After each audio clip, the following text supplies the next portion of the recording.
بسم اللہ الرحمن الرحیم نحمدہ ونصلی علی رسولہ الکریم اعوذ باللہ من الشیطان الرجیم بسم اللہ الرحمن الرحیم یا ایتها النفس المطمئنہ ارجعی الی ربک راضیۃ مرضیہ فادخلی فی عبادی وادخلی جنتی۔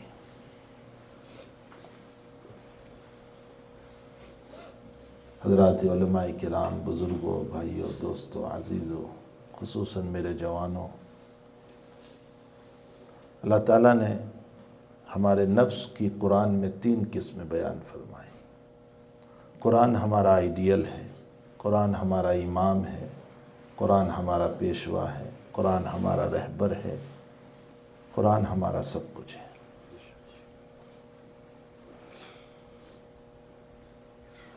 حضرت عمر رضی اللہ تعالیٰ عنہ تورات کے کچھ صفحات لے کر کے آئے اور آپ صلی اللہ علیہ وسلم سے فرمایا یا رسول اللہ میں پڑھوں تورات؟ حضرت نے فرمایا ٹھیک ہے۔ آپ نے تورات پڑھنا شروع کیا اور حضرت نبی اکرم صلی اللہ علیہ وسلم کا چہرہ بدلنے لگا، سرخ ہو گیا، ریڈ ہو گیا۔ صدیق اکبر نے فرمایا عمر تیری ماں تجھ کو روئے، نبی غصے میں ہے۔ حضرت عمر نے جو سر اٹھایا تو اللہ فوراً پڑھنے لگے رضیت باللہ ربا وبالاسلام دینا وبمحمد النبی صلی اللہ علیہ وسلم۔ حضرت عمر کو حضور نے فرمایا عمر میری زندہ کتاب کے ہوتے ہوئے تو مردہ کتاب پڑھ رہا ہے۔ اس کے بعد فرمایا لو کان موسیٰ حیاً، اگر موسیٰ بھی زندہ ہوتے تو ان کو مجھ پر ایمان لانا پڑتا، ان کو بھی مجھ پر ایمان رکھنا پڑتا۔ یہ ہے وہ کتاب جو اللہ تعالیٰ نے ہمیں عطا فرمائی ہے۔ سب کچھ ہمارا یہ قرآن ہے۔ سارے مسائل کا حل، قیامت تک کے مسائل کا حل اسی قرآن میں ہے۔ ہمارا ماضی بھی اس سے بنا، ہمارا حال بھی اسی سے بن رہا ہے، ہمارا مستقبل بھی اسی سے بنے گا۔ دنیا کی کوئی کتاب نہیں، کوئی کتاب نہیں۔ حضرت عمران ابن حسین رضی اللہ تعالیٰ عنہ نے حدیث بیان فرمائی کہ الحیاء من الایمان، حضور پاک صلی اللہ علیہ وسلم نے فرمایا کہ حیا ایمان کا شعبہ ہے، ایمان کا حصہ ہے۔ تو ان کے شاگرد رشید نے کہا کہ حکمت کی کتابوں میں بھی یہی لکھا ہے کہ حیا کی وجہ سے وقار پیدا ہوتا ہے، سنجیدگی پیدا ہوتی ہے۔ عمران ابن حسین غصے ہو گئے اور ایسے غصے ہوئے اور فرمایا میں میرے نبی کی بات پیش کر رہا ہوں تو حکمتوں کی کتابوں کی باتیں پیش کر رہا ہے۔ اس سے یہ معلوم ہوتا ہے کہ ہمارے نبی کی بات کے آ جانے کے بعد کسی کی بات کی تائید کی ضرورت نہیں ہے۔ آج کل لوگ کہتے ہیں فلاں انگریز نے یہ کہا، فلاں انگریز نے یہ کہا، فلاں بھلا انگریز کی بات سے میرے نبی کی تائید جو وہاں سے لے کر بول رہا ہے۔ اعلیٰ جو اوپر ہوتا ہے وہ چھوٹے کی تائید کرتا ہے، چھوٹا کیا تائید کرے گا جناب رسول اللہ صلی اللہ علیہ وسلم کی؟ اللہ کے نبی کی تائید کے لیے ہم ان کی باتیں پیش کریں کہ فلاں نے یہ کہا، فلاں نے یہ کہا۔ ہمیں کسی کی تائید کی ضرورت نہیں ہے۔ وہ صادق و مصدوق صلی اللہ علیہ وسلم نے جو کہہ دیا وہ 100% صحیح، ہمارا ایمان ہے۔ تو قرآن کریم نے ہمارے نفس کی 3 قسمیں بیان فرمائی۔ ایک نفس امارہ ہے، وما ابرئ نفسی ان النفس لامارۃ بالسوء، یوسف علیہ السلام کہہ رہے ہیں میں اپنے نفس کو پاک دامن نہیں بتاتا ہوں، حالانکہ وہ تو نبی ہے، وہ نبی ہے، لیکن اس کے باوجود کہہ رہے ہیں۔ اس سے یہ معلوم ہوتا ہے میرے بھائیوں کہ شان اللہ کو پیاری نہیں ہے، تواضع اللہ کو پیارا ہے۔ من تواضع للہ رفعہ اللہ۔ یہ آئینہ ہے وہ آئینہ، دل کے متعلق اکبر یا اقبال کہہ رہے ہیں یہ آئینہ ہے وہ آئینہ، یعنی دل کا آئینہ وہ آئینہ ہے کہ اگر تم اس کو توڑ دو گے تو اللہ کے نزدیک محبوب بن جائے گا۔ دنیا کی ساری چیزیں توڑنے کے بعد سیکنڈ ہینڈ ہو جاتی ہے، لیکن دل کو جتنا توڑتے ہیں تواضع کے ذریعے سے، یہ اتنا قیمتی بنتا ہے۔ حضرت عمر رضی اللہ تعالیٰ عنہ کے باب میں بخاری شریف میں اور مسلم شریف میں روایت ہے کہ جب نیزہ لگا آپ کو اور آخری گھڑی آپ کی ہے، تو ایک نوجوان آپ کی عیادت کے لیے حاضر ہوا اور آپ کی بڑی تعریف فرمائی، اور ان تعریف میں یہ کہا کہ اللہ کے نبی علیہ السلام دنیا سے اس عالم میں تشریف لے گئے کہ آپ سے خوش تھے، پھر ابو بکر اس عالم میں تشریف لے گئے کہ آپ سے خوش تھے، پھر آپ کے خلافت کے 10 سال ایسے گزرے کہ دین دور دور تک پھیلا۔ حضرت عمر بہت زور سے رو پڑے اور اپنا چہرہ دیوار کی طرف کر لیا، اور اس کے بعد فرمایا، میرے پیارے یبن اخی، اور میرے پیارے میری تعریف نہ کر، میں تو کفاف چاہتا ہوں، برابری کا معاملہ، لا لی ولا علی، اللہ میری نیکیوں کا بدلہ نہ دے تو نہ دے، میری پکڑ نہ کرے۔ اللہ، کون کہہ رہا ہے؟ وہ امیر المؤمنین جس کے خلافت میں اسلام دور دور تک سندھ اور افغانستان تک پہنچ گیا تھا، ہندوستان تک جس کی حکومت میں دین پھیل گیا تھا، اور جس نے جو اللہ تعالیٰ، اللہ کے حبیب کے محدث تھے، محدث اس کو کہتے ہیں جس کے قلب پر اللہ باتیں القا کرتا ہے۔ ہمارے حضرت شیخ معاذ زکریا صاحب رحمۃ اللہ علیہ نے درس بخاری میں ایک مرتبہ فرمایا، جیسے عمر اس امت کے محدث تھے، میرے چچا جان کا یہ کام بھی محدث ہے، یعنی یہ تبلیغ کا جو کام ہے، دعوت کا جو کام ہے، فرمایا میرے چچا جان کا یہ کام بھی محدث ہے، یعنی اللہ کا ڈالا ہوا ہے، دل پر القا کیا ہوا ہے۔ تو یہ عمر کہہ رہے ہیں لا لی ولا علی، مجھے ثواب نہ ملے نہ ملے، اللہ میری پکڑ نہ کرے۔ حضرت عائشہ کی وفات کا وقت آیا تو اپنے بھانجے عبداللہ ابن زبیر رضی اللہ تعالیٰ عنہ کو فرمایا، عبداللہ مجھے جنت البقیع میں دفن کرنا، میری سہیلیوں کے ساتھ، میری شوکنوں کے ساتھ۔ اب جب جاتے ہیں نا تو پہلے یہ ازواج مطہرات کی قبریں آتی ہیں، ایک ساتھ ہے۔ فرمایا مجھے ان میری بہنوں کے ساتھ، میری شوکنوں کے ساتھ دفن کرنا۔ میں جو جملہ سنانا چاہتا ہوں عائشہ کا، بخاری شریف میں ہے، لا ازکا احدا، میں نبی کے ساتھ دفن ہو کر اپنی پاک دامنی بتانا نہیں چاہ رہی ہوں۔ میں اور آپ دو نماز نہیں پڑھتے کہ اپنی شان بتاتے، ایک معمولی میں ذکر کیا کر لیتا ہوں کہ اللہ پر میرے احسانات ہو جاتے۔ وہ ساری زندگی سب کچھ کرنے کے بعد کہہ رہے ہیں لا ازکا احدا، میں اپنے آپ کو پاک دامن بتانا نہیں چاہ رہی ہوں کہ میں نبی کے کمرے میں ہوں، میں بہت پاک دامن ہوں، مجھے کتنا اونچا مقام مل گیا۔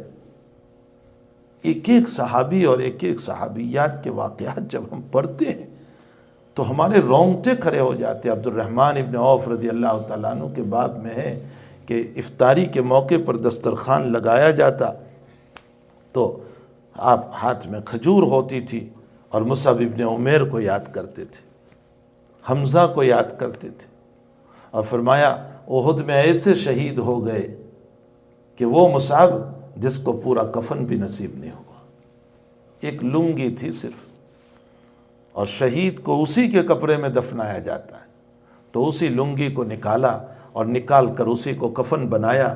وہ اتنی چھوٹی تھی کہ پاؤں دھانپتے تھے تو سر کھل جاتا تھا، اور سر دھانپتے تھے تو پاؤں کھل جاتا تھا۔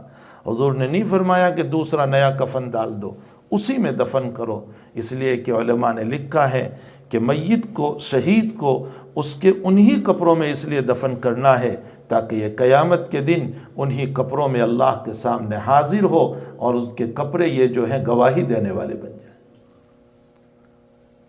تو حضور پاک صلی اللہ علیہ وسلم سے جب کہا گیا کہ حضرت چادر بہت چھوٹی ہے میرے جوانوں، مصعب کوئی بڑے نہیں تھے، جوان تھے، جوان تھے،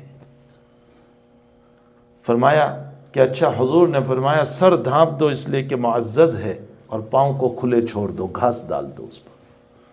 مصعب کے اس واقعے کو یاد کر کے حضرت ایک کھجور سے افطاری کر کے کھانا چھوڑ دیتے تھے۔ حالانکہ عبد الرحمن صحابہ میں مالدار ترین انسان تھے۔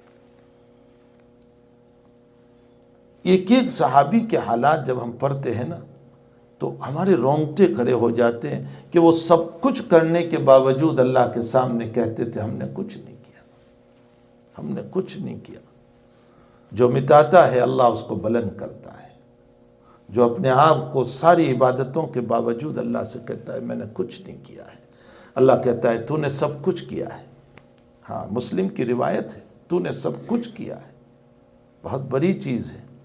حضرت جنید بغدادی سید الطائفہ جو ہے نا، وہ پہلے کوئی اللہ والے نہیں تھے، پہلے کوئی بزرگ نہیں تھے۔ کچھ بزرگوں کے حالات بھی پڑھو، کتنے بزرگان دین ایسے ہیں کہ جو داقہ زنی کرتے تھے، لوٹ مار کرتے تھے۔ یہ مالک بن دینار کون ہے؟ بہت بڑے ڈاکو تھے، لیکن ایک خواب دیکھا اور اس خواب کے نتیجے میں اللہ نے ولایت نصیب فرما دی۔ ابراہیم ابن ادہم بادشاہ تھے، لیکن ایک خواب دیکھا اور اس کی بنیاد پر حکومت کو چھوڑ کر کے نکل پڑے۔ تو جنید بغدادی کوئی بزرگوں میں سے نہیں تھے، یہ تو سرکاری پہلوان تھے، کشتی لڑا کرتے تھے، جانتے ہیں نا، میدان میں کشتی لڑا کرتے تھے، اور سرکار گورنمنٹ کی طرف سے یہ جاتے تھے، اور ان کے مقابلے میں کوئی کامیاب نہیں ہوتا تھا۔ اتنے بہادر تھے، اتنے بہادر تھے۔ لیکن ایک کشتی کا بادشاہ نے اعلان کیا، سرکار کی طرف سے اعلان ہوا کہ یہ کشتی ابھی ہم لڑا رہے ہیں اور ہے کوئی مقابلے کے لیے، تو ایک برا شخص آیا، کہا میں مقابلہ کروں گا۔ برا شخص ہے۔ لوگ ہنسنے لگے کہ جنید کا مقابلہ جوان نہیں کرتے، یہ کیا کرے گا برا۔ لیکن جس وقت قریب ہوا تو اس نے کہا کہ میں سید میں سے ہوں، آل رسول میں سے ہوں۔ اس برے نے کہا میں آل رسول میں سے ہوں۔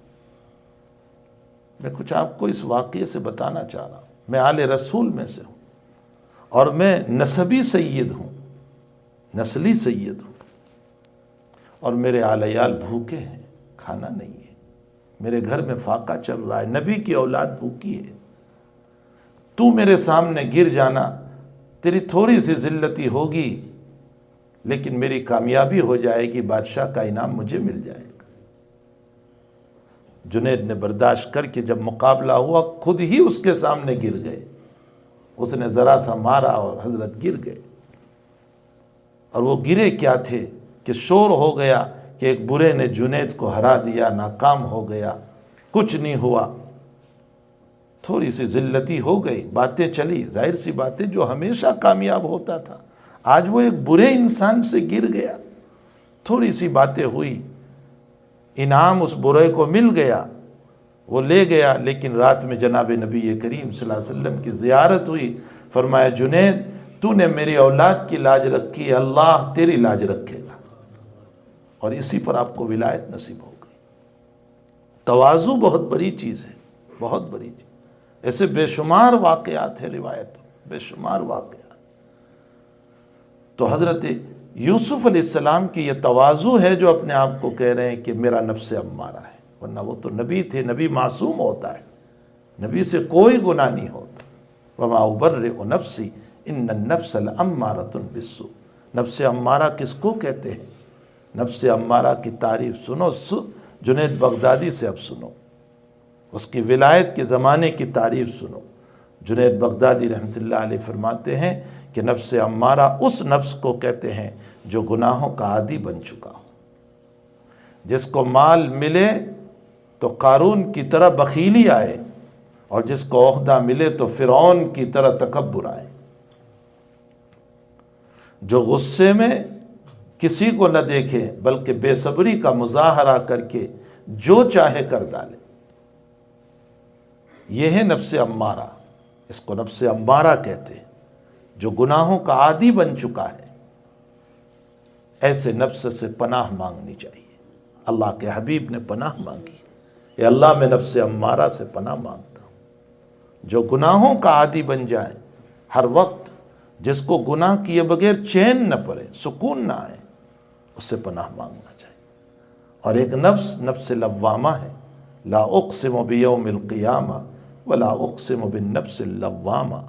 لوامہ ملامت سے ہے، نفس لوامہ اس کو کہتے ہیں کہ جو نفس گناہ کرنے پر ہماری ذات کو ملامت کرے، ہمیں یوں کہے او نالائق تو نے کیا کر دیا، تو اس کا کھا کر اس کی بغاوت پہ اترا، تجھے حیا نہ آئی زنا کرتے ہوئے، تجھے حیا نہ آئی چوری کرتے ہوئے، تجھے حیا نہ آئی کسی کا مال لوٹتے ہوئے، کسی کا مال کھاتے ہوئے، تجھے حیا نہ آئی۔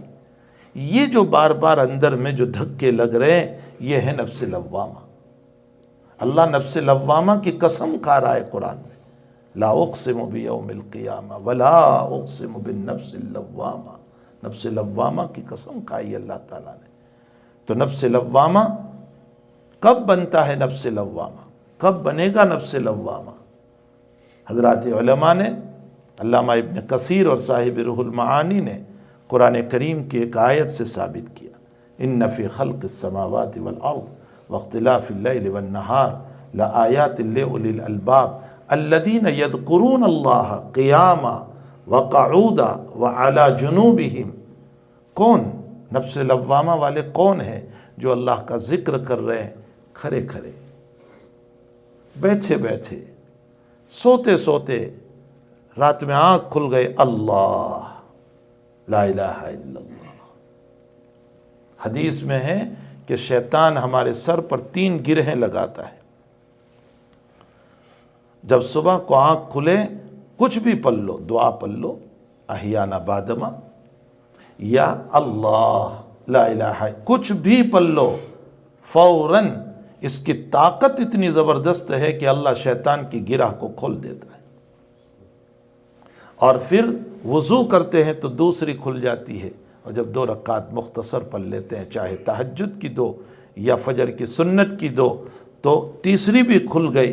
اللہ کہتا ہے میں شیطانی سستی کاہلی کو دور کر کے تجھے چست بنا دیتا ہوں، نشاط دے دیتا ہوں۔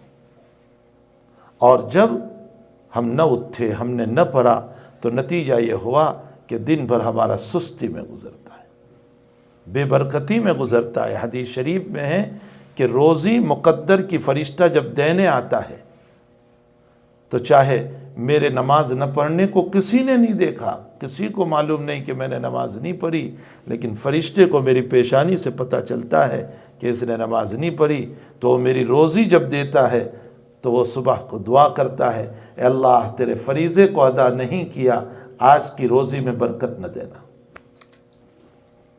یہ جناب رسول اللہ صلی اللہ علیہ وسلم کا فرمان ہے۔ اب میں نے شام تک میں 500 بھی کما لیے، 1000 بھی کما لیے، یہ 500 اور 1000 کا کمانا برکت نہیں ہے، بلکہ 100 کما کر کے 25 میں کام بن جائے، یہ برکت ہے۔ تھوڑے سے چیز میں ہمارا کام بن جائے، برکت اس کو کہتے ہیں۔ تو بہرحال نفس لوامہ جو ہے، اللہ تعالیٰ نے قرآن کریم میں قسم کھائی، لا اقسم بیوم القیامہ ولا اقسم بالنفس اللوامہ۔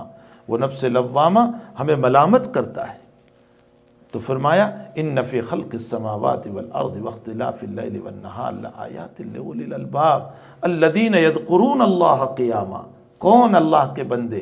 کون ہیں وہ لوگ جو یاد کرتے ہیں اللہ کو کھڑے کھڑے نمازوں میں، وقعودا بیٹھ کر یاد کر رہے ہیں، تلاوت قرآن ہے، ذکر ہے، دعائیں ہیں، استغفار ہے، وعلی جنوبہم لیتے لیتے یاد کر رہے ہیں، بیمار ہے بیٹھ نہیں سکتا، لیتے لیتے اللہ اللہ اللہ۔ وَيَتَفَكَّرُونَ فِي خَلْقِ السَّمَاوَاتِ وَالْأَرْضِ، یہ تو زبانی ذکر ہوا، اور اس زبانی ذکر کے ساتھ خیالی ذکر کہ یہ سوچے کہ اللہ آسمان بھی تیرا بیکار نہیں، زمین بھی بیکار نہیں، دنیا کی کوئی مخلوق بیکار نہیں، میری ذات بھی بیکار نہیں ہے، اس پر سوچیں اور اللہ تعالیٰ کی یادیں دل میں پیدا کریں۔ وَيَتَفَكَّرُونَ فِي خَلْقِ السَّمَاوَاتِ وَالْأَرْضِ رَبَّنَا مَا خَلَقْتَ هَذَا بَاطِلًا، کوئی چیز تو نے بیکار نہیں پیدا فرمائی، سبحانک تیری ذات پاک ہے، اللہ مجھے جہنم سے بچا لینا، وَقِنَا عَذَابَ النَّارِ۔ اور میرے بھائیو، سائنس کی بھی تحقیق یہ ہیں کہ بوتل کبھی خالی نہیں ہو سکتی۔ آپ کہو گی یہ بوتل خالی ہے، اگر اس میں کچھ نہیں ہے تو ہوا ضرور ہوگی، خالی بوتل میں ہوا ہوا کرتی ہے، اگر کوئی چیز ڈال دو تو ہوا نکل جاتی ہے، ورنہ تو اس میں جو ہے ہوا بھری رہتی ہے۔ سائنس کی اسی تحقیق پر بزرگان دین فرماتے ہیں کہ اگر ہمارے دل کو اللہ کی یادوں سے خالی رکھا تو شیطانی خیالات سے بھر جاتے ہیں۔ پھر اس میں شیطانی خیالات، پھر تصورات گندے، پھر اس پر دماغ اس کے تابع، پھر ہاتھ پاؤں اس کے تابع، اور پھر میری نظر ادھر اٹھ رہی ہے، ادھر اٹھ رہی ہے، میں یہ سوچ رہا ہوں، میں وہ سوچ رہا ہوں۔ نتیجہ یہ ہوتا ہے کہ میرا دل و دماغ خراب ہو جاتا ہے اور قلبی سکون ختم ہو جاتا ہے۔ معاصی سے قلبی سکون ختم ہو جاتا ہے۔ وہ چاہے میرے پاس لاکھوں روپے ہو، وہ چاہے میرا مکان بہترین ہو، وہ چاہے میری بیوی ہے، میرے بچے ہیں، میرا بید ہے، سب کچھ ہے، لیکن معاصی کے نتیجے میں اللہ قلبی سکون کو چھین لیتا ہے۔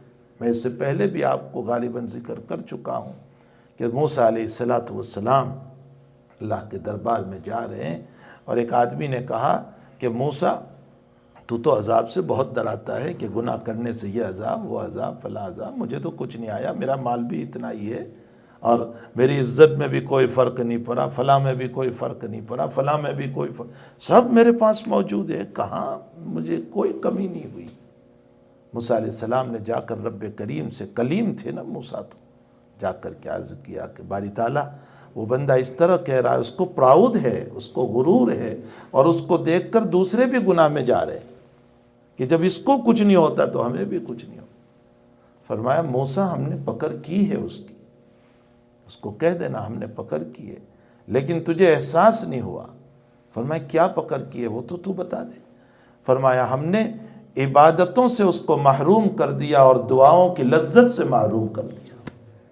ہاں یہ بھی پکڑ ہے اللہ کی کہ اللہ دعاؤں کی لذت سے ہمیں محروم کر دیتا، پھر نہ دعاؤں میں مزہ، پھر نہ عبادت میں مزہ، نہ جی دعاؤں نمازوں کی طرف جا رہا ہے، نہ قرآن کی طرف ہمارا جی جا رہا ہے۔ یہ بھی اللہ کی طرف سے ایک پکڑ ہے۔ اللہ ہماری حفاظت فرمائے، ہماری حفاظت فرمائے۔ تو بہرحال نفس لوامہ، وَيَتَفَكَّرُونَ فِي خَلْقِ السَّمَاوَاتِ وَالْأَرْضِ رَبَّنَا مَا خَلَقْتَ هَذَا بَاطِلًا سُبْحَانَكَ وَقِنَا عَذَابَ النَّارِ۔ اور تیسرا نفس مطمئنہ۔ نفس مطمئنہ وہ نفس ہے جو عادی بن چکا ہے عبادتوں کا، اللہ کی یادوں کا، جس کو چین نہیں پڑتا۔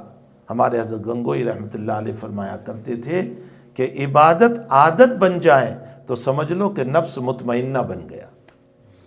کیا مطلب ہے حضرت کے اس جملے کا؟ مطلب یہ ہے کھائے بغیر چین نہیں پڑتا، پیے بغیر چین نہیں پڑتا، اسی طرح نماز کے بغیر بھی چین نہ پڑے تو سمجھو کہ عبادت عادت بن گئی، فطرت بن گئی۔